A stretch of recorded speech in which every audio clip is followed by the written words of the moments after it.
Doodlebud here. Today's video, it's going to be a little bit different. I'm going to start off with some familiar territory, a pen review. This pen in particular, 1951 to 1954 Pelikan 400 with a lovely nib on here, oblique double broad. But this pen made me realize one of my favorite parts of the hobby is embodied in this pen. I'm going to talk about that, and then also what this pen made me realize is something I totally did not understand in the hobby before, but now I totally get it. As you can see in the background, I already did the writing sample, which is a little bit different from my regular videos, but I thought I'd just run through this. Again, I did a video recently about oblique nibs. This pen sparked the idea to do it, so if you want to learn more about oblique nibs, check out that video. But this is it here. I picked this up on eBay just sort of recently, and I have wanted to get a Pelikan oblique double broad nib. I had the ability to write with a Mont Blanc oblique double broad, and I thought that was fantastic. And I knew the older vintage Pelikan nibs were just a little bit different. They're not like the modern ones, how they're ground, as I showed this on the recent video. It's a little bit thinner down there, and it gives just fantastic line variation, and I'm extremely happy with this one. Let's just roll through what it looks like on here as well. Very similar to the current models that are out there. There are of course some differences. This is the only thing I wish is it had that green paint on the Pelikan logo here in the finial at the end of the cap. If you find one that's in super mint condition and it has that green paint on there, it looks lovely. Now I'm not 100% sure that this pen originally had that paint, but I was looking around, I think it does. I would like to possibly fill that in myself. If anyone watching is a Pelikan aficionado and you know where to get the paint that looks pretty damn close to the original green paint, please drop me a comment down there. That would sort of complete the pen. Piston filler. It's one nice thing with the Pelikan caps. They are quick to turn off. It is not even 3/4 of a turn, about 5/8 of a turn, so you're just ready to go. It posts nicely and securely. And these are the older style barrels, of course, not like the new ones where they don't have any translucent feature whatsoever. These older ones, I believe they're made from celluloid, so don't go putting these in an ultrasonic cleaner if you have to clean out the pen. One little thing I've noticed on it is the piston knob has a little bit of a wiggle to it. So possibly during servicing when this pen was fixed up or whatever, I'm not sure if maybe just the parts weren't quite seated properly as far as the distances with the piston rod and the knob. That can happen a little bit sometimes, so I might look into doing that. And as you can see, there is some numbers down here. We have the Pelikan 400 right there on the back of the pen as well. So this thing, it's in really great condition. It's got the Germany and everything else on there as well. So I'm quite pleased with it. You can see here the trim rings, the clip. There's really, you got some little micro scratches and stuff, but there's no pitting, nothing like that. So very happy with the overall condition of this pen, along with how it writes. Let me show you the writing sample. I used some Clairefontaine Flying Spirit paper. It's a little bit creamier versus, say, Rhodia, which is quite a bright white. The ink, as I showed in here, it's a Pelikan 4001 Royal Blue. And that nib just gives amazing flair to it. It makes your writing look better, but also just the flair that it gives. It's a lovely pen to write with. The nib is super enjoyable. You can also change the font depending on how you orient the nib. So again, watch the other video if you want to learn a little bit more about obliques, but essentially it's sort of intended for people who rotate the nib back. So instead of having it here and having the logo essentially pointing straight up, you just tend to do this. You roll it back so the logo is kind of facing you.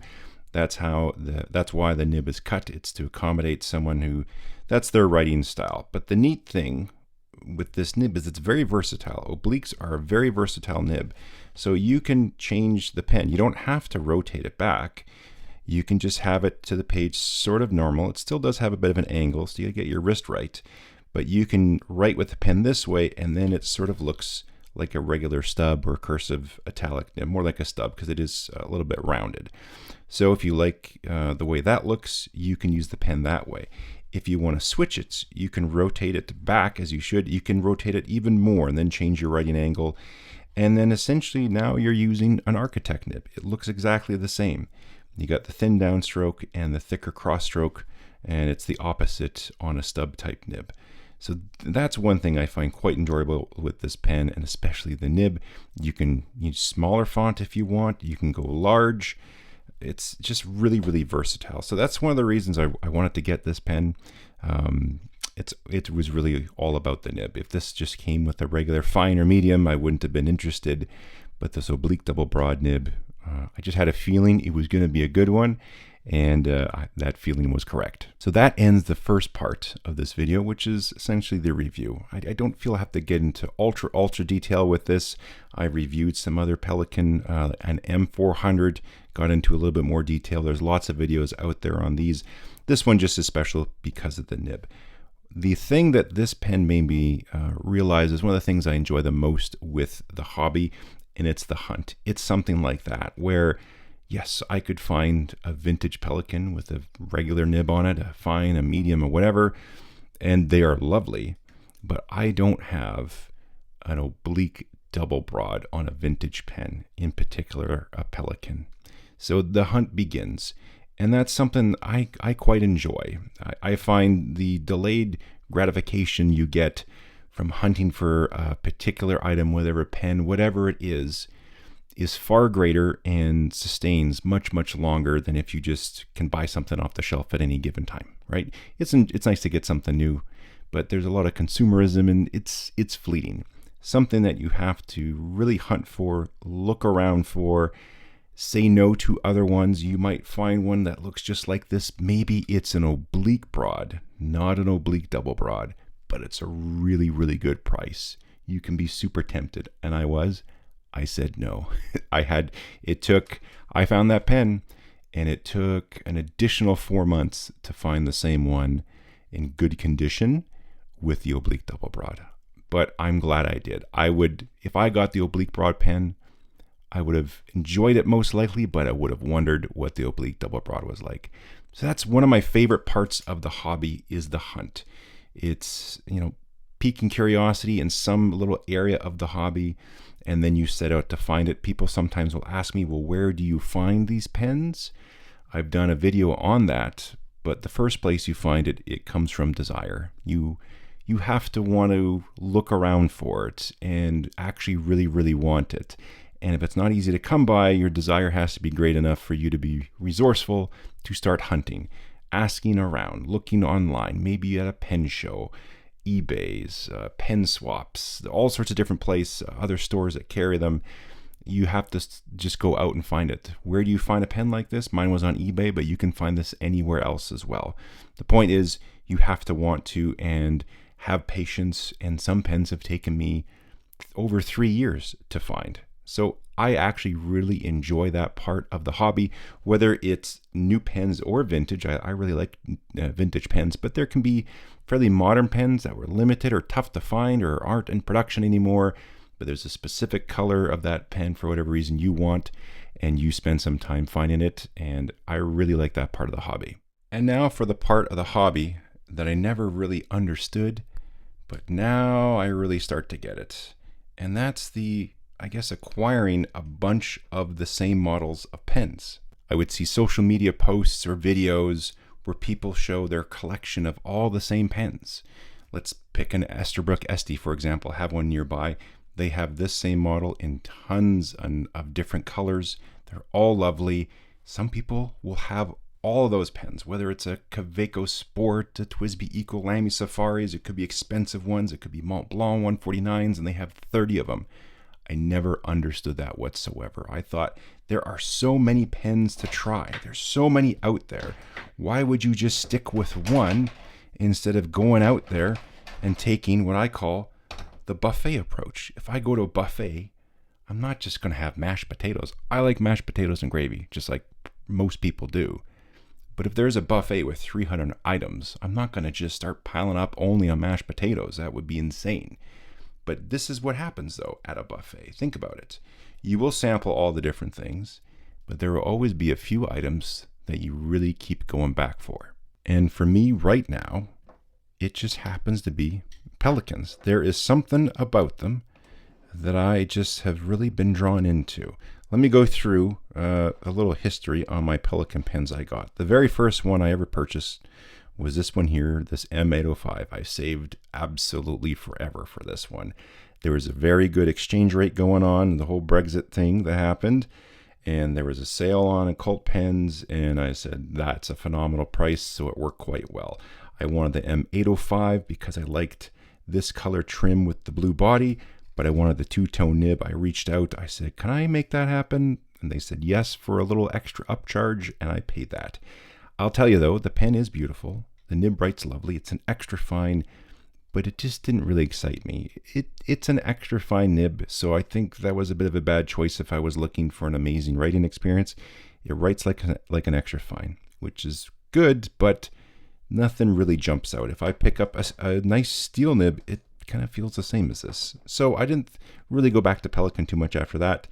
Then I did go back to it, and this time many decades earlier. This is a vintage Pelikan 140, and I wanted to try a vintage bouncy flexi nib, and this was priced so well. It was, I can't remember the price off the top of my head, but a little over $100. Seemed like it was a good condition. Gold nib, flexi, vintage, Pelikan, piston filler. Why not? One of my best purchases I've ever made. Really love this pen. You can, again, I'll have full reviews in the description down there, so if you want to learn and explore more about these, feel free to do so. Got that one, and it was a very long time before I got another Pelikan. This was one of them I've always, been drawn to, is the larger M1000. Here's the 805, there's the M1000.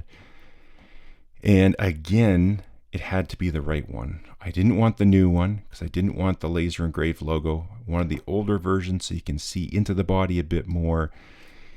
I had no idea what nib to get, and then this one presented itself. This is an older style. Again, I got the full review on this. It's nice. I really enjoy this. It's a medium nib, which I typically never go for. But this one has a little bit of a stubbiness action to it, and thankfully the pictures that were on there show that. I picked up on that and thought, that's not going to be a regular medium nib. It's going to be something a little bit nicer. Got the pen, great price, been super happy. And then this is the pen that kind of brought me back into Pelikan, and now I look at Pelikan pens all the time. So went back again, got a older one. This is an M400, and this is in the tortoise. Nice nib. I went with a broad this time again because I could tell by the pictures the grind was a little bit different, has a bit of a stubbiness quality to it, not just a regular round broad nib. And it is a lovely, lovely writer. I really enjoy how it feels. I usually don't like broad nibs, but this broad nib I absolutely love. But after I got this one, I thought, I gotta try an oblique broad nib, ideally oblique double broad. There was, I think it was this exact same pen with an oblique double broad, but it was just a lot more than I was willing to spend. So I got the broad, very happy, but I didn't stop looking. And so I found this one, 1951 to 54, as I just showed you, oblique double broad, and thoroughly, thoroughly enjoy this. So now after acquiring a few Pelikans, I start to understand.